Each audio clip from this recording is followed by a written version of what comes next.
Tumekuja mbele zako Mungu wetu.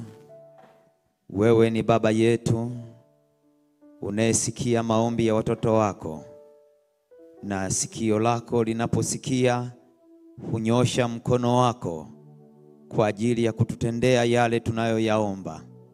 Tuko mbele zako wakati huu tukiwa na njaa na kiu. Siku ya leo tumepata nafasi ya kuja tena madhabahuni pako ili tupate kula chakula unachokiandaa kwa ajili ya roho zetu. Bwana Yesu, tunaomba ukapate kutuelekeza na kutufundisha kweli yote, na neno lako ndio taa inayotuangazia miguu yetu, tukapata kwenda na kufikia kusudi lako. Neema yako iwe pamoja nasi kupitia Roho wako Mtakatifu, tukasikie asemapo nasi, maneno yake yakapate nafasi mioyoni mwetu. Mioyo yetu ikafanyike udongo mzuri yenye kupokea neno lako, na neno lako likapate kumea na kuzaa matunda, na matunda yapate kukaa yakikupendeza wewe. Sante kwa sababu ya uaminifu wako. Tupe neema hii, nasi tunajiweka wakfu katika jina la Mungu Baba na Mwana na Roho Mtakatifu tumeomba na kushukuru. Amen. Sante, praise. Tupate nafasi ya kuketi kanisa.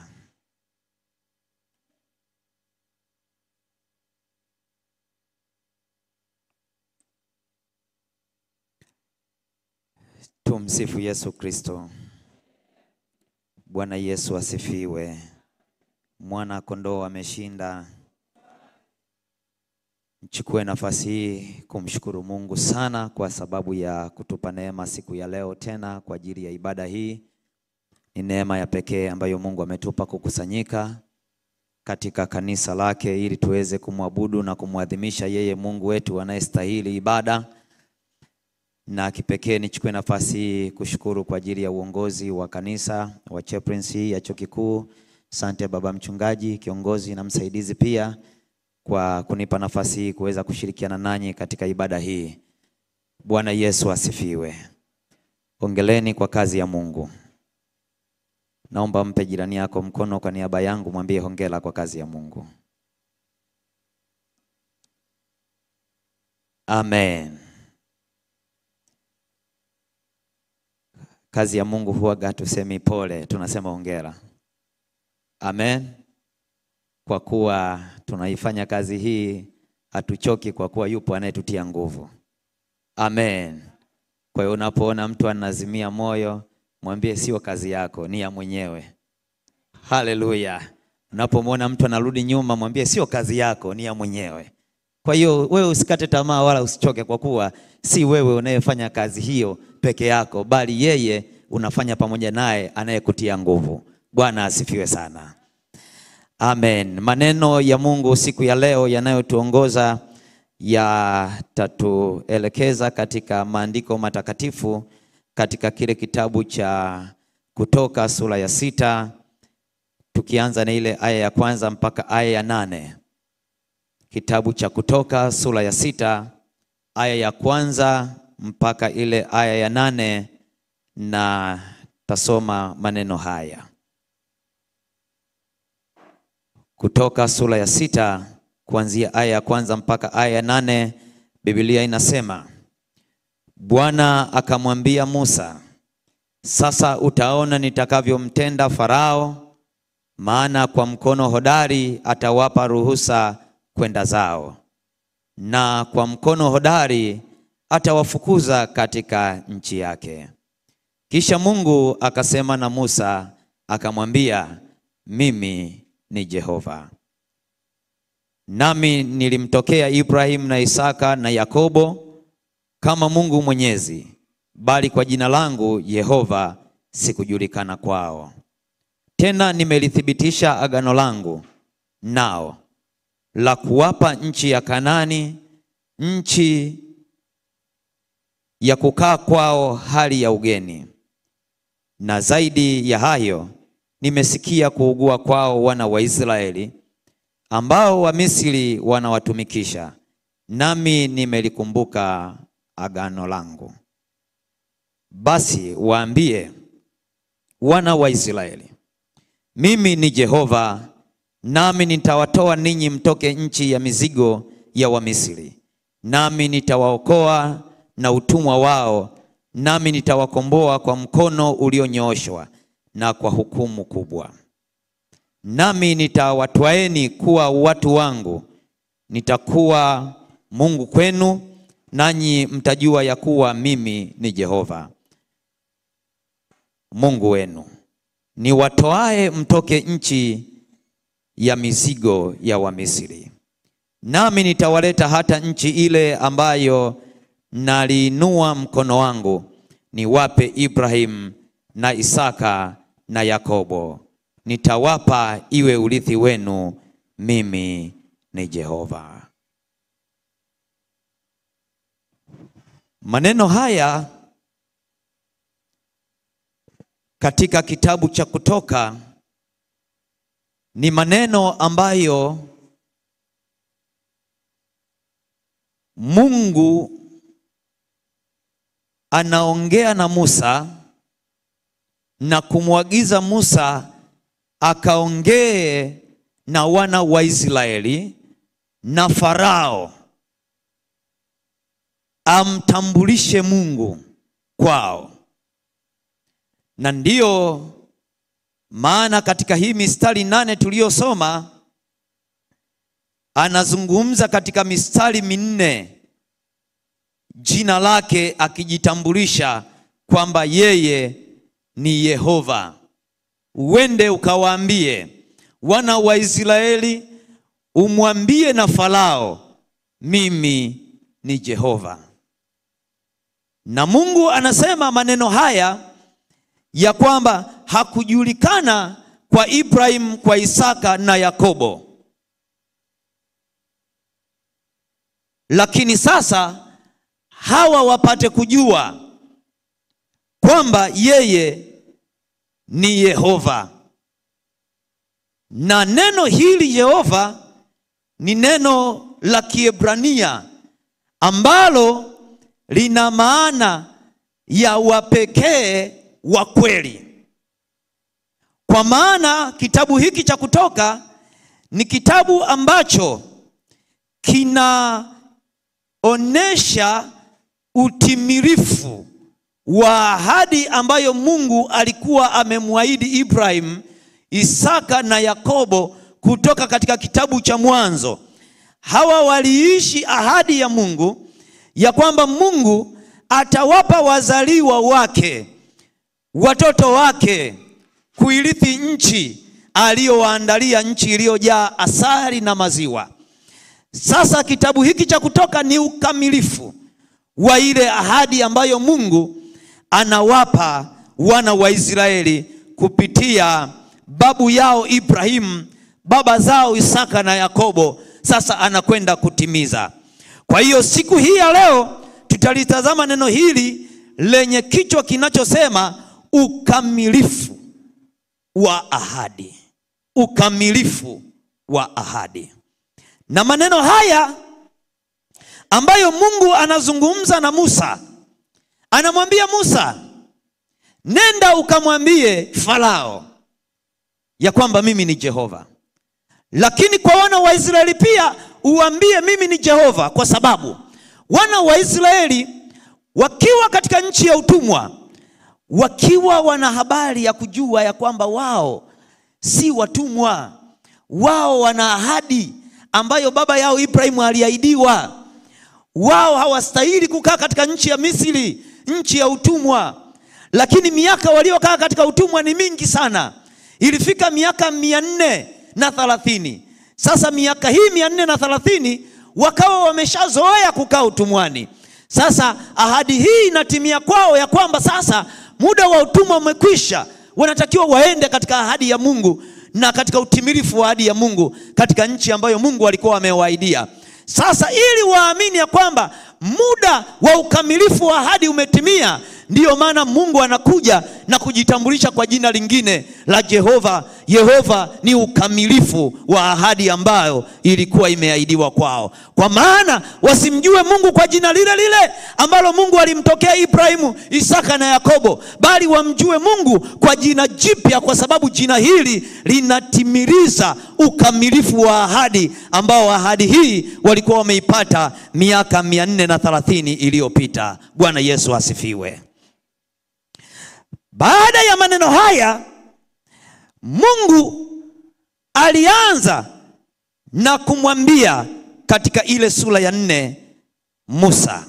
Ile sura ya 4, ile aya ya 22. Naomba tuitazame ile aya ya 22. Aya ya 22.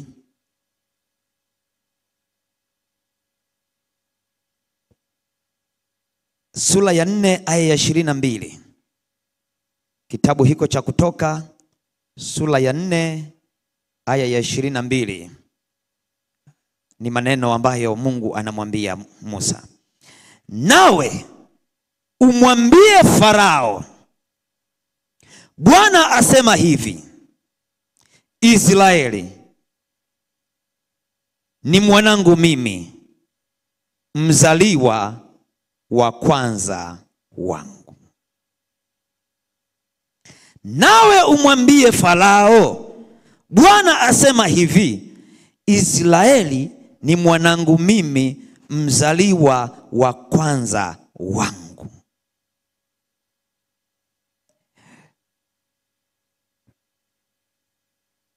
Miaka yote Farao kakaa na wana wa Israeli.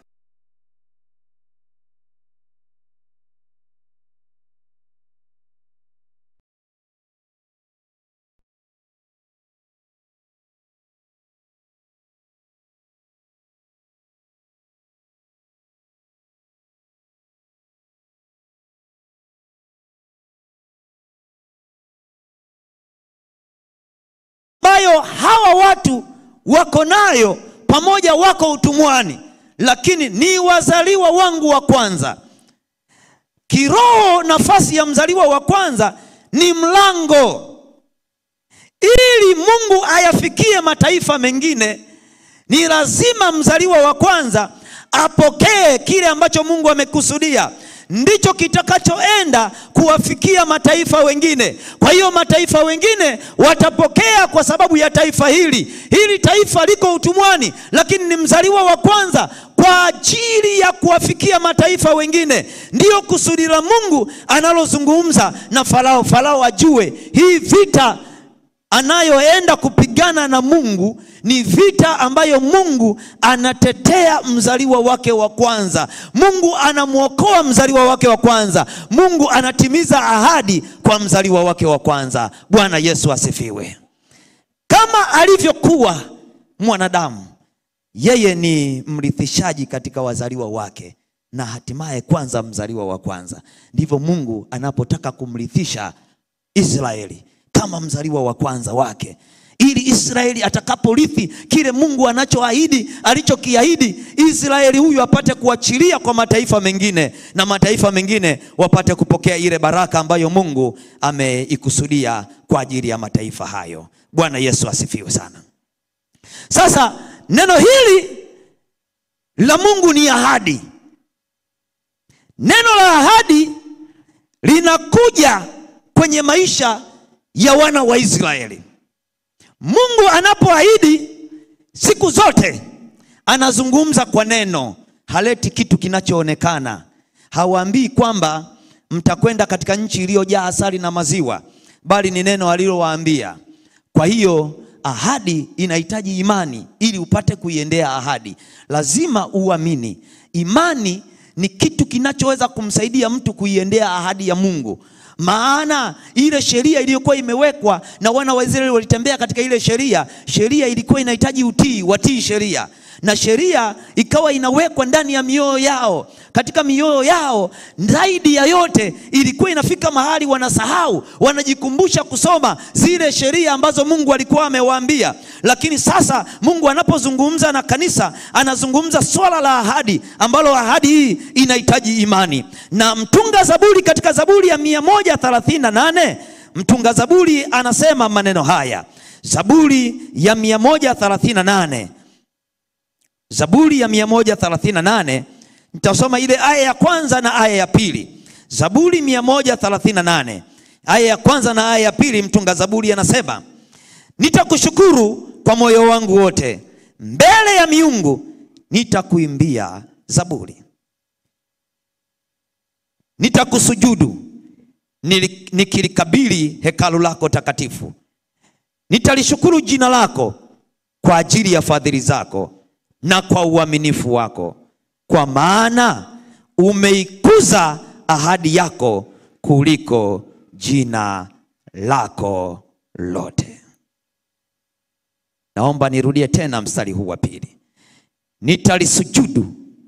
Nitasujudu nikilikabili hekalu lako takatifu. Nitalishukuru jina lako kwa ajili ya fadhili zako na uaminifu wako, kwa maana umeikuza ahadi yako kuliko jina lako lote. Bwana Yesu asifiwe. Maneno haya anazungumzia juu ya ahadi ya Mungu. Ahadi ya Mungu iliyoanza kuahidiwa ni neno lake. Amesema kwa neno, na anasema kwamba Mungu ameikuza ahadi yake kuliko jina lake lote.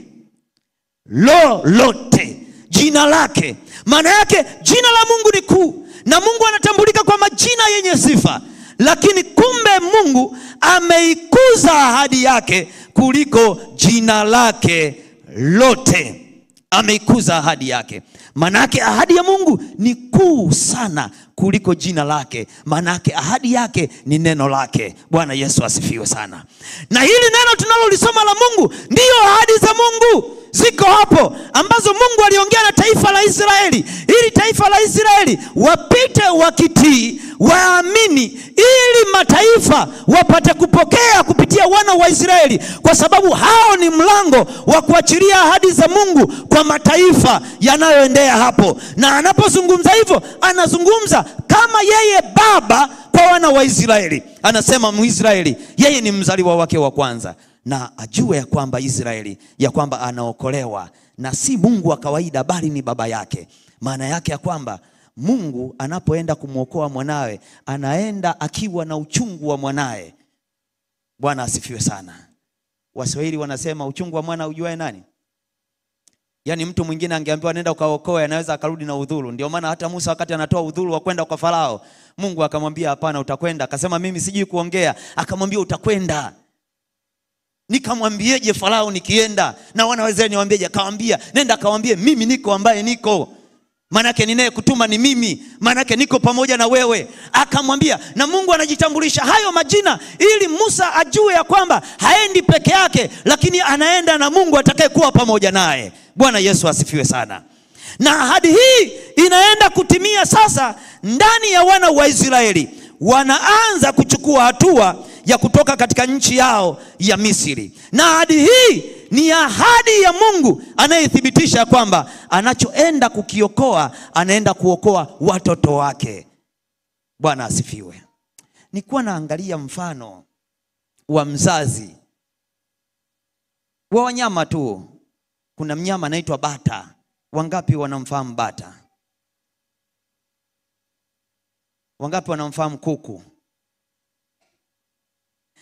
Kwa hiyo tunaweza tukaona kwamba kuku anajulikana sana kuliko bata. Lakini katika sheria za usalama barabarani, bata naye yumo. Katika wanyama wote, bata tu ndio yumo kwenye sheria za usalama barabarani, ya kwamba mtu akigonga bata analipa. Kwa nini? Sasa swali hili mimi niliuliza darasani nilipokuwa nasoma. Nikamuuliza mwalimu, kwa nini bata?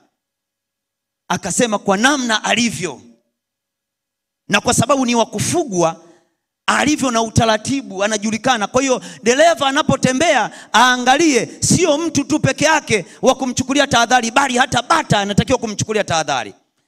Lakini siku moja nikashangaa sana kuona kwamba kifaranga kimechukuliwa na kunguru. Alipochukua yule kunguru, bata si mwendo tu wa kutembea taratibu, lakini aliruka naye. Kunguru mpaka akaomba po kamwachia mtoto. Maana yake uchungu alionao, akasema hata kama ninajulikana siwezi kutembea kwa kasi, basi sasa nitaruka, naenda. Akamfuata. Ndipo Mungu anamuonesha Farao, sasa mimi ni Mungu Jehova, hawa ni watoto wangu, ni lazima niwaokoe. Unapokaa katika utumwa wa adui, Mungu anakuja kwako kama Jehova, ni lazima wokovu ufanyike kwako, kwa sababu Mungu anakuchukulia wewe kama mtoto wake. Bwana asifiwe sana. Unapopita kwenye shida na mateso, namna ambavyo unaona umeshikiliwa katika uharibifu wa utumwa, wewe muite Mungu Jehova na kuambia huo wokovu. Mungu atakuja kwa namna tofauti, kwa maana atakuchukulia kama mtoto wake, atakuja kukutoa mikononi mwa adui zako. Jina la Bwana libarikiwe sana. Na nguvu ya maombi yetu na nguvu ya kile kitu ambacho tunakiomba kwa neno lake, tungekuwa tunajua mazingira tunayopita na kuomba kulingana na mazingira yetu, kuna mambo Mungu angeyatenda makubwa sana kwenye maisha yetu. Bwana asifiwe sana. Utambulisho huu wa Jehova Mungu anauachilia kwa Farao na kwa Wanaisraeli wapate kujua. Biblia inasema maneno haya, na Yesu anasema katika kile kitabu cha Yohana Mtakatifu. Yohana Mtakatifu. Naomba nisome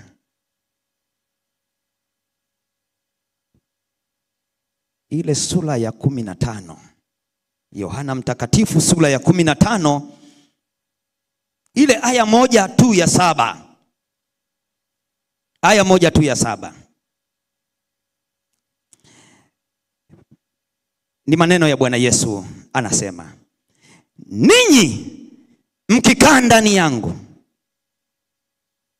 na maneno yangu yakikaa ndani yenu, ombeni mtakalo lote, nanyi mtatendewa. Nirudie tena. Ninyi mkikaa ndani yangu na maneno yangu yakikaa ndani yenu, ombeni mtakalo lote, nanyi mtatendewa. Haya ni maneno ya Yesu mwenyewe. Jambo la kwanza anasema ninyi mkikaa ndani yangu, lakini na maneno yangu yakikaa ndani yenu, ombeni lolote, mtatendewa. Kwa hiyo Mungu kutenda kunategemea kukaa ndani yake, na maneno yake yakikaa ndani yetu. Na maneno yake yakikaa ndani yetu. Hebu sema, na maneno yake yakikaa ndani yetu. Sikiliza, yamkini kuna mambo tumeyaomba na tumeyahitaji na tumekaa ndani ya Kristo, lakini kumbe tumekaa sisi ndani ya Kristo bila maneno yake kukaa ndani yetu. Tunaweza tukakaa ndani yake, bali bila maneno yake kukaa ndani yetu, hata tukiomba hawezi kutenda. Maana yake neno la Mungu ni ahadi. Bwana asifiwe. Yaani unapoenda mbele za Mungu na kumuomba, usimame kwenye ahadi ya neno lake ya kwamba Mungu ulisema. Maneno yake, maana yake maombi yako yasikose neno la ahadi, kwa sababu yeye ameikuza sana ahadi yake kuliko jina. Kama tuko pamoja tuseme amina. Bwana Yesu asifiwe. Sasa mara nyingi sana maneno yake si jambo tunalolipa kipaumbele sana kwenye maombi yetu.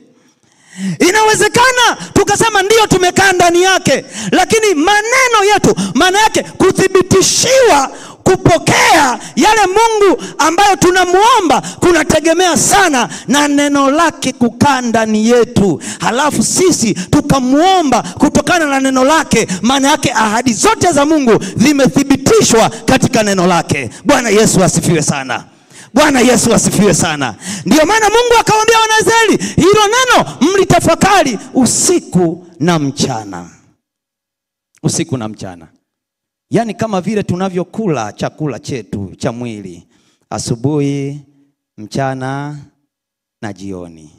Hilo neno nalo linatakiwa asubuhi, mchana na jioni. Hilo likae kwetu. Hilo tukaa kwetu. Maana yake ni ahadi ya Mungu. Na Mungu mwenyewe ameikuza ahadi yake. Maana yake ameithamini, ameinua ahadi yake, ameipa nguvu ahadi yake kuliko hata jina lake. Maana yake katika ahadi ya Mungu, kwa kweli tukikaa ndani ya hilo neno, Mungu yuko tayari kututendea. Bwana Yesu asifiwe sana. Tukiomba Mungu anatenda. Mungu ni mwaminifu sana. Mungu aliyejitambulisha kwamba ni Mungu Jehova, akawaambia mimi ni wa pekee, ni wa kweli. Na hilo neno nilikuwa nimemwahidi Ibrahimu, nitakwenda kulitimiza na macho yenu yataona. Nitawatoa kwa mkono wenye nguvu kwa Farao, msiwe watumwa tena, na kuwapeleka katika nchi niliyomwahidia baba yenu Ibrahimu, Isaka na Yakobo, mtaenda kumiliki. Hiyo ahadi inatimia hata sasa kwa kanisa la Mungu. Paulo mtume anaandika maneno haya kwa Wakorinto wa pili. Wakorinto wa pili ile sura ya kwanza aya ya 20. Wakorinto wa pili sura ya kwanza aya ya 20. Paulo mtume anasema. Wakorinto wa pili sura ya kwanza aya ya 20 anasema, maana ahadi zote za Mungu zilizopo katika yeye ni ndio. Tena kwa hiyo katika yeye ni amini, Mungu apate kutukuzwa kwa sisi. Naomba nirudie tena. Maana ahadi zote za Mungu zilizopo katika yeye ni ndio. Tena kwa hiyo katika yeye ni amini, Mungu apate kutukuzwa kwa sisi. Bwana asifiwe sana. Hebu tazama Mungu anapotukuzwa. Na anasema anatukuzwa kwa sisi katika ahadi zake. Je, sisi tunamtukuza Mungu katika ahadi zake? Maana yake tunapoishi na kufanya sawa sawa na neno lake, ndipo ambapo Mungu anatutendea, na Mungu anatujibu, na Mungu anatupatia, na Mungu anatufungulia milango, na Mungu anatukuzwa kwa sababu ya ahadi yake. Anatukuzwa kwa sisi kwa kadri tunavyotendewa. Kwa sababu gani? Kumbe hatutukuzwi sisi, ila anatukuzwa yeye, kwa kuwa sisi tunaiishi ahadi yake, na Mungu anatutendea kwa kadri tunavyoomba sawa sawa na neno lake. Yaani Mungu kutenda kwetu kwa ahadi yake, Mungu anatukuzwa. Bwana asifiwe. Bwana asifiwe. Bwana asifiwe. Kwa sisi tuliowaamini, tunapokuwa tunamwambia Bwana Yesu anaweza yote, anaweza yote, yeye ameikuza ahadi yake kuliko jina lake. Tunawaambia watu na watu wanajua, na watu wanatuelewa sisi ni wa Kristo, tunaamini katika Kristo, tunaye Kristo, tunamwamini Mungu anayeweza yote. Na Mungu sasa anataka atukuzwe kupitia sisi. Maana yake sisi tukienda na kuomba sawa sawa na ahadi yake katika neno lake, Mungu anapotutendea, wale wote wanaoshuhudia ya kwamba sisi ni wa Kristo, sisi tuliookoka, sisi tunayemjua Mungu, tumetendewa na Mungu, Mungu anatukuzwa, na watu watasema hakika wanaye Mungu aliye hai. Bwana asifiwe sana. Ndio maana wana wa Israeli walipomuudhi Mungu, Mungu akasema ninawaangamiza hawa wote, nawaangamiza. Akamwambia Musa, nitakufanya wewe kuwa taifa kubwa, sio hawa watu tena. Musa akamwambia Mungu ya kwamba ukiwaua jangwani, hata hao wa Misri watajua ya kwamba kumbe umewatoa kwenye mikono ya Farao ili uje uangamize. Maana yake hawa watawatukana na wana wa Israeli watasema, angalia wametoka utumwani wameenda kufia jangwani. Mungu aliposikia maneno ya Musa, Mungu akagairi akamwambia Musa, sasa ninakupa wewe nafasi hiyo, kaa nao wasikilize maagizo nitakayokuwa na kuagiza, uwaambie ili watakapotii watafika katika nchi wanaotakiwa kuiendea na kwenda kumiliki. Bwana Yesu asifiwe sana. Na maneno haya ni maneno ambayo Paulo mtume anapoandikia ni kwamba anataka watu wathibitishe hiyo imani.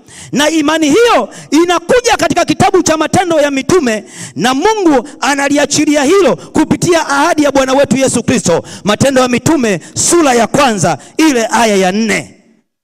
Matendo ya Mitume sura ya 1 ile aya ya 4, maandiko matakatifu yanasema hivi: hata alipokuwa amekutana nao, aliwaagiza wasitoke Yerusalemu, bali waingoje ahadi ya Baba ambayo mlisikia habari zake. Hata walipokuwa wamekutana nao, aliwaagiza wasitoke Yerusalemu, bali waingoje ahadi ya Baba ambayo mlisikia habari zake. Habari ya ahadi hii ambayo Mungu anawaambia msitoke hapa, msitoke. Yesu aliwaambia msitoke hapa, maana mimi naondoka. Ninapoondoka ninyi mnatakiwa kuwa mashahidi wangu. Msitoke hapa mpaka muisubiri hiyo ahadi itakapotimizwa. Sasa Biblia inasema kutimizwa kwa ahadi katika sura ya 2 kitabu cha Matendo ya Mitume. Anasema ndipo ahadi hii ikatimia katika kile kitabu cha Matendo ya Mitume sura ya 2. Anasema katika mstari wa 1, na hata ilipotimia siku ya Pentekoste kulikuwako wote mahali pamoja. Maana yake wote walikuwepo mahali pamoja. Wale waliotii lile neno la ahadi walikaa mahali pamoja. Kukaja ghafla toka mbinguni uvumi kama uvumi wa upepo wa nguvu, ukienda kasi ukaijaza nyumba yote waliokuwa wameketi. Kukawatokea ndimi zilizogawanyikana kama ndimi za moto uliowakalia kila mmoja wao. Wote wakajazwa Roho Mtakatifu, wakaanza kusema kwa lugha nyingine kama Roho alivyowajalia kutamka. Bwana Yesu asifiwe sana. Yale maneno ya ahadi ni maneno ambayo Yesu aliarithi kutoka kwa Mungu, naye akaja akawarithisha mitume wake, na mitume wake wakaja kupokea ile ahadi baada ya kukaa na kuiamini ile ahadi. Maana yake walipoambiwa waketi mahali wasitoke, wakakaa hapo wakasubiri hiyo ahadi. Mungu anathibitishwa kwa ahadi yake. Walipotii na kuiamini ahadi wakatulia. Maana yake neno la Mungu ni ahadi. Ahadi inataka imani, na Mungu atuongezee imani kwenye neno lake. Mahali ambapo Mungu ametuahidi, Mungu anapotaka tutende tukiwa tunaamini ya kwamba ahadi inakwenda kutimizwa, kwa sababu imani inaambatana na matendo. Bwana Yesu asifiwe sana. Bwana asifiwe sana. Bwana asifiwe sana. Roho Mtakatifu ni mwaminifu sana. Kwa majira haya wale wana wa Israeli walikuwa wamekaa na wamepita katika sheria, walikuwa wametii, lakini agano jipya Mungu anafanya agano kubwa zaidi ambalo hao manabii wa zamani walitafuta wapate kuona. Na anasema hadi malaika wakiwa wanachungulia waone jinsi mambo mema yanavyoajilia wanadamu walioko duniani. Ndiyo iko kipindi ambacho Roho Mtakatifu anamwagwa kwa kanisa ili zile ahadi za Mungu ziweze kukumbushwa na Roho Mtakatifu ndani ya watu, na Mungu aliye hai kupitia Roho Mtakatifu akapate kusimama na kutukumbusha. Tutakapotii ahadi zake kwa neno lake, tutaona hata hao watesi wetu wakiondoka mbele zetu. Kwa maana wana wa Israeli walikuwa hapo katika nchi ya utumwa wanaenda, lakini walimilikiwa na watu wengine. Mungu akawaambia kwamba mtakapotii, hata hao mnaowaona mbele yenu waanaki nitawaondoa, si kwa sababu ninyi ni wazuri mwenye nguvu sana, lakini kwa sababu ninalitimiza neno langu. Bwana Yesu asifiwe sana. Roho Mtakatifu ni mwaminifu sana, ni mwalimu. Yeye anayetufundisha, yeye anatukumbusha. Zote ahadi za Mungu zilio katika neno lake. Tumejifunza mambo mbalimbali ya neno la Mungu. Mungu anaahidi, anasema kwamba ukimtolea atakubariki. Mungu anaahidi, anasema kwamba tulete zaka. Mungu anaahidi mambo mengi kwenye maisha yetu ya kutuponya na magonjwa yetu. Anasema mimi ni Mungu nikuponyaye ukilishika neno hilo. Na anataka kwamba kwa kipindi hiki cha kupokea Roho Mtakatifu, usibaki nyuma, bali Roho Mtakatifu awe na uwezo wa kukukumbusha na wewe upate kujua ya kwamba kumbe kuna ahadi ya Mungu ya kukutoa mahali ulipo na kukufikisha kwenye kusudi la Bwana. Jina la Bwana libarikiwe. Naomba weka mkono wako sehemu ya kifua chako. Sema pamoja nami maneno haya. Sema, Mungu wangu na Baba yangu, ninakuja mbele zako siku hii ya leo. Wewe umekuwa mwaminifu, ukajitambulisha kwa uaminifu wako kwa jina la Jehova. Na siku ya leo umetamani tuone sisi tunatembea katika ahadi zako. Na uaminifu wetu unapimwa katika ahadi. Utujalie Bwana kuzinena ahadi na kuziishi ahadi, ili tukapate kupokea yale tuyaombayo. Udhaifu wetu Bwana ukauondoe. Roho Mtakatifu karibu ndani yangu, upate kuniwezesha katika majira haya, kunikumbusha yote nipaswayo kuyajua katika ahadi za Mungu. Shika kinywa changu kipate kutamka, kwa sababu naamini, na kwa sababu hiyo nitanena ya kwamba wewe ni Mungu uwezaye kuyatenda yote kwenye maisha yangu kwa neno lako. Nijalie neema hii katika majira haya, nisipitwe. Roho Mtakatifu karibu kwangu, ufanye makao ndani yangu, ulithibitishe neno la Mungu kwenye maisha yangu. Bwana Yesu, nisaidie, nipe juhudi ya kufanya na kusoma na kuelewa, na Roho Mtakatifu akanikumbushe kila neno uliloliachilia la ahadi kwenye maisha yangu. Katika jina la Yesu nimeomba na kushukuru. Amen.